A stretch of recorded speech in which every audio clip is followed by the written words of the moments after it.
জানিয়ে দেব সর্বশেষ আপডেট আন্তর্জাতিক সংবাদ। শুরুতেই শিরোনাম। অনেক হয়েছে আর নয়, পশ্চিম তীর নিয়ে বড় ঘোষণা ট্রাম্পের। এদিকে মার্কিন প্রেসিডেন্টের কড়া সমালোচনা, বিষাক্ত সাপের সঙ্গে তুলনা করলেন ব্রিটিশ প্রধানমন্ত্রী। জানাবো জাতিসংঘে নেতানিয়াহুর ভাষণের সময় বেশিরভাগ দেশের ওয়াকআউট। এরপরেই থাকবে পশ্চিম তীর দখলের বিপদ ট্রাম্প খুব ভালোভাবেই বোঝেন বলেছেন সৌদি পররাষ্ট্রমন্ত্রী। জানাবো ইয়েমেনে ব্যাপক হামলা ইসরায়েলের, নিহত ৮। সর্বশেষ জানাবো জাতিসংঘের নিষেধাজ্ঞা ফিরলে আইএ এর সঙ্গে সহযোগিতা বন্ধ করবে ইরান, বলেছে পররাষ্ট্রমন্ত্রী। এত সময় শুনছিলেন সংবাদ শিরোনাম, এবার বিস্তারিত। প্রিয় দর্শক, আপনি যদি চ্যানেলে নতুন হয়ে থাকেন, ভিডিওটি দেখতে দেখতে চ্যানেলটি সাবস্ক্রাইব করে আমাদের সাথেই থাকুন।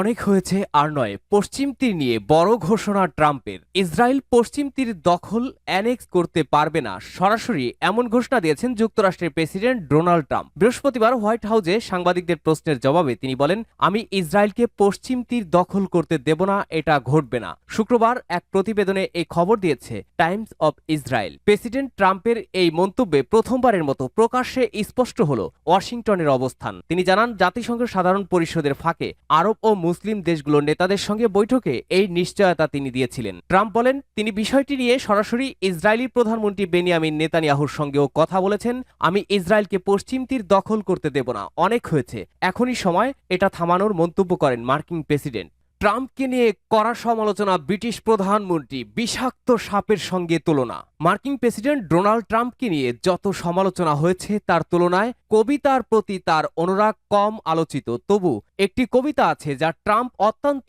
পছন্দ করেন এবং জনসম্মুখে নিয়মিত আবৃত্তি করেন। হোয়াইট হাউস গত মাসে এটিকে সংক্ষিপ্ত চলচ্চিত্রে রূপান্তর করেছে। চলচ্চিত্রটির নাম দ্য স্নেক, যা মূলত অস্কার ব্রাউন জুনিয়রের লেখা একটি গান। এই কবিতা ট্রাম্পের নীতি এবং চিন্তাধারার সঙ্গে আশ্চর্যজনকভাবে মিলে যায়। কবিতা শুরু হয় একটি অর্ধেক বরফ জমার সাপ দিয়ে, যা শিশিরে ভিজে কাঁপছে এবং উষ্ণতার জন্য ভিক্ষা চাইছে।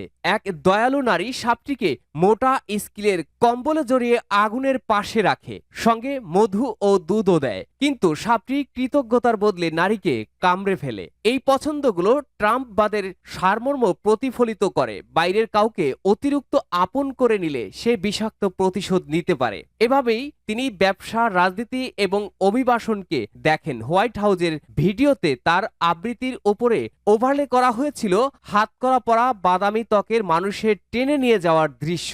সম্প্রতি জাতিসংঘে তার ভাষণ শোনার সময় আবারও দ্য স্ন্যাক কবিতাটি মনে পড়ল। এটি ট্রাম্প ও ব্রিটিশ প্রতিষ্ঠানের সম্পর্কের নিখুঁত প্রতিচ্ছবি, যেখানে ট্রাম্প নিজেই বিষাক্ত সাপ। গত সপ্তাহে ট্রাম্প ব্রিটিশ প্রধানমন্ত্রী কেয়ার স্টারমারের অতিথি ছিলেন। উইন্ডসর ক্যাসেলে ভোজে অংশ নিয়েছিলেন এবং রাজা চার্লস তাকে নিকটাত্মীয় বলে অভিহিত করেছিলেন। দেশে ফিরে ট্রাম্প যুক্তরাজ্যকে পুরনো দুনিয়ার নরকের দেশ হিসেবে উল্লেখ করেন। কবিতার শেষ লাইন মনে করিয়ে দেয়, তুমি আমাকে কেন কামড়ালে, তুমি তো জানো তোমার কামড় বিষাক্ত আর তোমার কামড়ে আমি মরতে যাচ্ছি। প্রায় ১ বছর ধরে স্টারমার ট্রাম্পকে যতটা সম্ভব কাছে টেনে রাখার চেষ্টা করেছেন, যার মধ্যে ছিল দ্বিতীয় রাষ্ট্রীয় সফর, দুর্গে রাতযাপন, চেকার্সে একদিন কাটানো ও রাজ পরিবারের সঙ্গে ফটো সেশন, সবই কেবল বিনিয়োগ ও অর্থের আশায়। জাতিসংঘে নেতানিয়াহুর ভাষণের সময় বেশিরভাগ দেশের ওয়াকআউট। ফিলিস্তিনিদের অবরুদ্ধ গাজায় ইসরায়েলি বাহিনীর চলমান বর্বরতার মধ্যে শুক্রবার ২৬ সেপ্টেম্বর জাতিসংঘ সাধারণ পরিষদে বক্তব্য দিচ্ছেন ইসরায়েলি প্রধানমন্ত্রী বেনিয়ামিন নেতানিয়াহু। আনাদোলু এজেন্সি জানিয়েছে, নেতানিয়াহুর ভাষণ শুরু হওয়ার ঠিক আগে এক অসাধারণ প্রতিবাদের দৃশ্য দেখা গেছে। বেশিরভাগ দেশের প্রতিনিধি দল সাধারণ পরিষদ থেকেই ওয়াকআউট করেছেন। এদিকে গাজার স্বাস্থ্য মন্ত্রণালয়ের সর্বশেষ তথ্য অনুসারে অঞ্চল জুড়ে ইসরায়েলি হামলায় নিহতের সংখ্যা প্রায় ৬৫,০০০ ছাড়িয়ে গেছে। একই সময় ১,৬০,০০০-এরও বেশি মানুষ আহত হয়েছে। অনেকেই ধ্বংসস্তূপের নিচে চাপা পড়ে আছেন। এছাড়া গাজার স্বাস্থ্য মন্ত্রণালয়ের সর্বশেষ তথ্য অনুসারে অঞ্চল জুড়ে ইসরায়েলি হামলায় নিহতের সংখ্যা প্রায় ৬৫,০০০ ছাড়িয়ে গেছে। একই সময় ১,৬০,০০০-এর বেশি মানুষ আহত হয়েছেন। অনেকেই ধ্বংসস্তূপের নিচে চাপা পড়ে আছেন। পশ্চিম তীর দখলের বিপদ ট্রাম্প খুব ভালোভাবেই বোঝেন বলেছেন সৌদি পররাষ্ট্রমন্ত্রী। সৌদি আরবের পররাষ্ট্রমন্ত্রী প্রিন্স ফয়সাল বিন ফারহান আল সৌদ বলেছে, পশ্চিম তীরের যে কোনো ইসরায়েলি দখলদারিত্বের মারাত্মক পরিণতি সম্পর্কে মার্কিন প্রেসিডেন্টকে সতর্ক করেছে আরব ও মুসলিম দেশগুলো। এই বার্তাটি ডোনাল্ড ট্রাম্প খুব ভালোভাবেই বোঝেন। বৃহস্পতিবার ২৬ সেপ্টেম্বর তিনি জাতিসংঘের সাংবাদিকদের বলেন, পশ্চিম তীরে যে কোনো ধরনের সংযুক্তির বিপদ ও গাজায় শান্তির সম্ভাবনার জন্যই নয়, বরং যে কোনো টেকসই শান্তির জন্য আরব ও মুসলিম দেশগুলো ঝুঁকির বিষয়ে প্রেসিডেন্টের ট্রাম্পের কাছে স্পষ্ট করে জানিয়েছে। তিনি বলেন, আমি আত্মবিশ্বাসী যে ট্রাম্প আরব ও মুসলিম দেশগুলোর অবস্থান বুঝতে পেরেছে। আমি মনে করি মার্কিন প্রেসিডেন্ট পশ্চিম তীরে সংযুক্তির ঝুঁকি এবং বিপদগুলো খুব ভালোভাবে বোঝেন।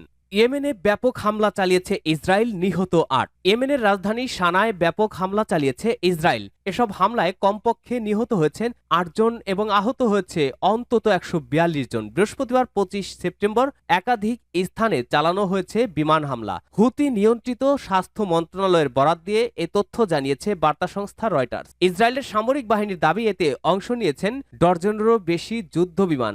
আইডিএফ জানায়, হুতির কমান্ড হেডকোয়ার্টার সহ বিভিন্ন স্থাপনা লক্ষ্য ছিল। ইরান সমর্থিত সশস্ত্র গোষ্ঠী হুতির অভিযোগ, আবাসিক এলাকায় চালানো হয়েছে অভিযান, গুড়িয়ে দেওয়া হয়েছে বেশ কয়েকটি ভবন, ধ্বংসস্তূপ সরিয়ে চলছে উদ্ধার কাজ।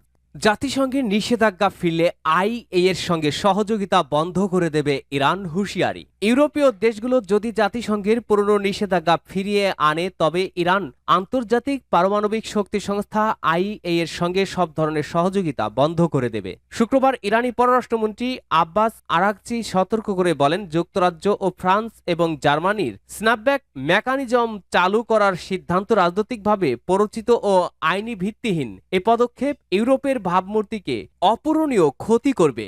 আরাকচি আরও বলেন, ইরান তার সার্বভৌমত্ব, অধিকার ও নিরাপত্তার প্রশ্নে কখনোই আপোস করবে না। সেপ্টেম্বরের শুরুতে মিশরের মধ্যস্থতায় আইএর সঙ্গে যে নতুন সমঝোতা হয়েছিল তা শুধু তখনই বহাল থাকবে যদি ইরানের বিরুদ্ধে কোনো বৈরী পদক্ষেপ না নেওয়া হয়।